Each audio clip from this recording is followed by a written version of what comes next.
भगवान परशुराम के जीवन से जुड़ी रोचक बातें। हिंदू पंचांग के अनुसार वैशाख मास के शुक्ल पक्ष की तृतीया तिथि को भगवान परशुराम की जयंती मनाई जाती है।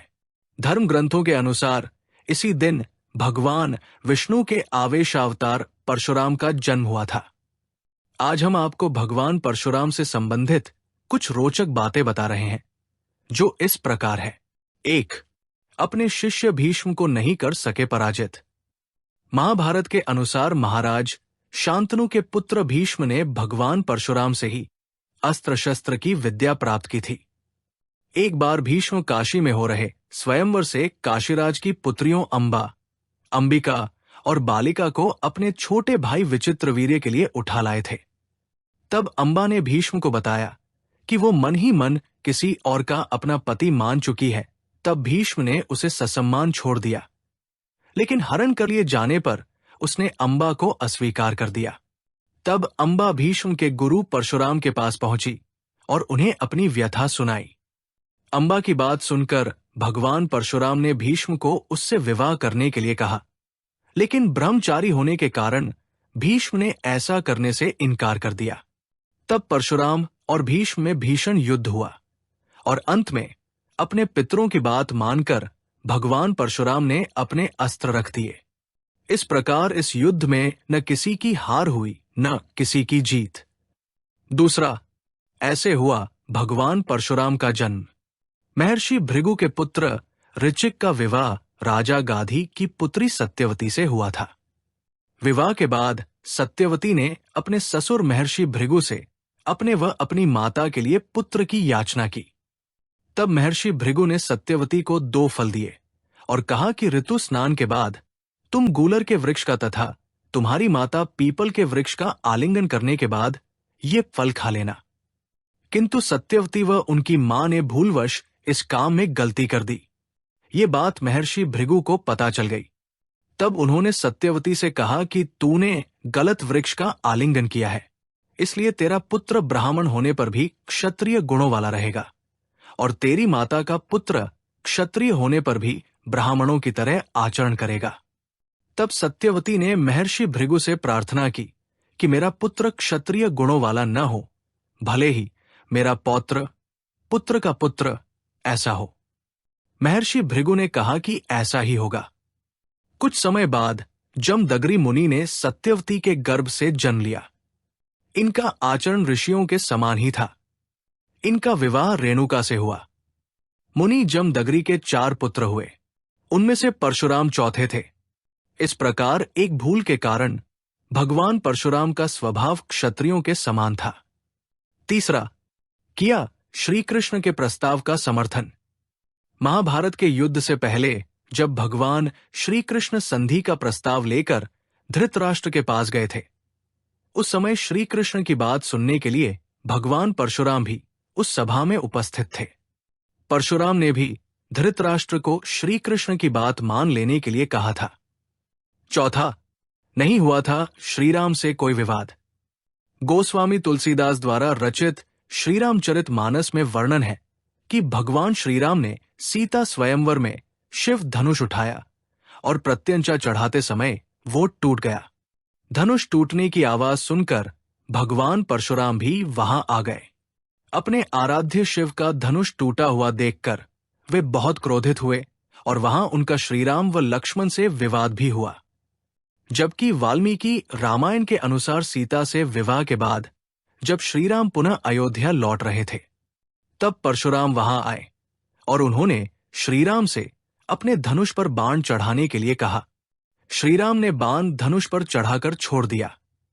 ये देखकर परशुराम को भगवान श्रीराम के वास्तविक स्वरूप का ज्ञान हो गया और वे वहां से चले गए।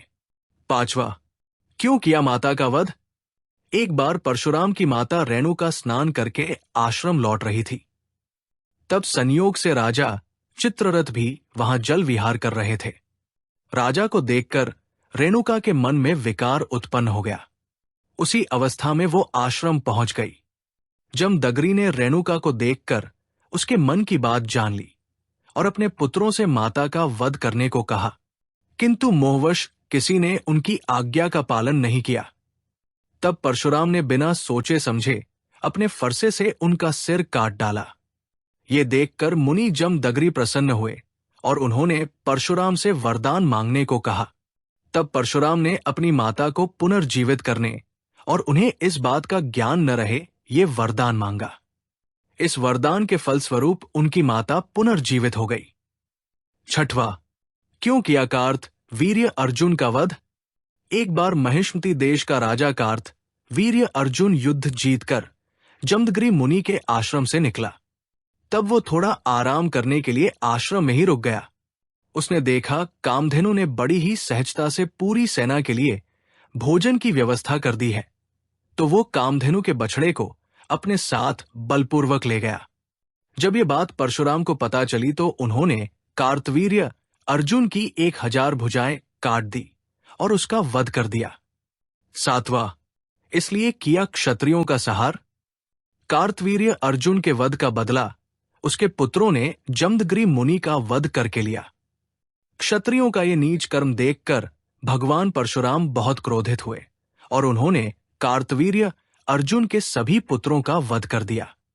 जिन जिन क्षत्रिय राजाओं ने उनका साथ दिया, परशुराम ने उनका भी वध कर दिया। इस प्रकार भगवान परशुराम ने 21 बार धरती को क्षत्रिय विहीन कर दिया। आठवां, ब्राह्मणों को दान कर दी संपूर्ण पृथ्वी। महाभारत के अनुसार परशुराम का ये क्रोध देखकर महर्षि ऋचिक ने साक्षात प्रकट होकर उन्हें इस घोर कर्म से रोका। तब उन्होंने क्षत्रियों का सहार करना बंद कर दिया और सारी पृथ्वी ब्राह्मणों को दान कर दी और स्वयं महेंद्र पर्वत पर निवास करने लगे। 9, परशुराम का कर्ण को श्राप। महाभारत के अनुसार परशुराम भगवान विष्णु के ही अंशावतार थे। कर्ण भी उन्हीं का शिष्य था।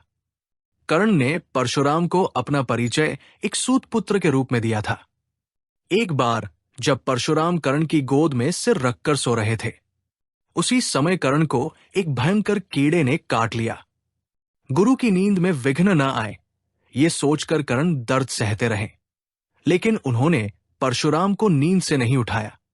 नींद से उठने पर जब परशुराम ने ये देखा तो वे समझ गए कि कर्ण सूतपुत्र नहीं बल्कि क्षत्रिय है।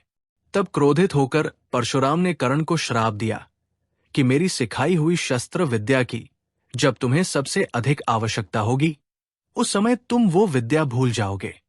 इस प्रकार परशुराम जी के श्राप के कारण ही कर्ण की मृत्यु हुई।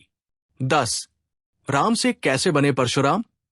बाल्यावस्था में परशुराम के माता पिता इन्हें राम कहकर पुकारते थे। जब राम कुछ बड़े हुए तो उन्होंने पिता से वेदों का ज्ञान प्राप्त किया और पिता के सामने धनुर्विद्या सीखने की इच्छा प्रकट की। महर्षि जमदग्नि ने उन्हें हिमालय पर जाकर भगवान शिव को प्रसन्न करने के लिए कहा। पिता की आज्ञा मानकर राम ने ऐसा ही किया। उस बीच असुरों से त्रस्त देवता शिवजी के पास पहुंचे और असुरों से मुक्ति दिलाने का निवेदन किया। तब शिवजी ने तपस्या कर रहे राम को असुरों को नाश करने के लिए कहा। राम ने बिना किसी अस्त्र की सहायता से ही असुरों का नाश कर दिया। राम के इस पराक्रम को देखकर भगवान शिव ने उन्हें अनेक अस्त्र शस्त्र प्रदान किए। इन्हीं में से एक परशु फरसा भी था। ये अस्त्र राम को बहुत प्रिय था। इसे प्राप्त करते ही राम का नाम परशुराम हो गया। 11, फरसे से काट दिया था श्री गणेश का एक दांत। ब्रह्मवैवर्त पुराण के अनुसार एक बार परशुराम जब भगवान शिव के दर्शन करने कैलाश पहुंचे तो भगवान ध्यान में थे। तब श्री गणेश ने परशुराम जी को भगवान शिव से मिलने नहीं दिया। इस बात से क्रोधित होकर परशुराम जी ने फरसे से श्री गणेश पर वार कर दिया। वो फरसा स्वयं भगवान शिव ने परशुराम को दिया था। श्री गणेश उस फरसे का वार खाली नहीं होने देना चाहते थे, इसलिए उन्होंने उस फरसे का वार अपने दांत पर झेल लिया, जिसके कारण उनका एक दांत टूट गया। तभी से उन्हें एक दंत भी कहा जाता है। 12, ये थे परशुराम के भाइयों के नाम। ऋषि जमदग्नि और रेणुका के 4 पुत्र थे, जिनमें से परशुराम सबसे छोटे थे। भगवान परशुराम के 3 बड़े भाई थे, जिनके नाम क्रमशः रुक्मवान, सुषेण वसु और विश्वावसु था। 13, अमर है परशुराम। हिंदू धर्म ग्रंथों में कुछ महापुरुषों का वर्णन है जिन्हें आज भी अमर माना जाता है। इन्हें अष्टचिरंजीवी भी कहा जाता है। इनमें से एक भगवान विष्णु के आवेशावतार परशुराम भी है। अश्वत्थामा बलिव्रयासो हनुमांश्च विभीषण। कृप परशुरामश्च सप्तैते चिरजीविन। सप्तेतान संस्मरेन् नित्यं मार्कंडेयम थाष्टमम। जीवेद वर्षस्त सोपी सर्वव्याधि विवर्जित। इस श्लोक के अनुसार अश्वत्थामा, राजा बलि, महर्षि वेदव्यास, हनुमान, विभीषण, कृपाचार्य, भगवान परशुराम तथा ऋषि मार्कंडेय अमर है। ऐसी मान्यता है कि भगवान परशुराम वर्तमान समय में भी कई तपस्या में लीन है।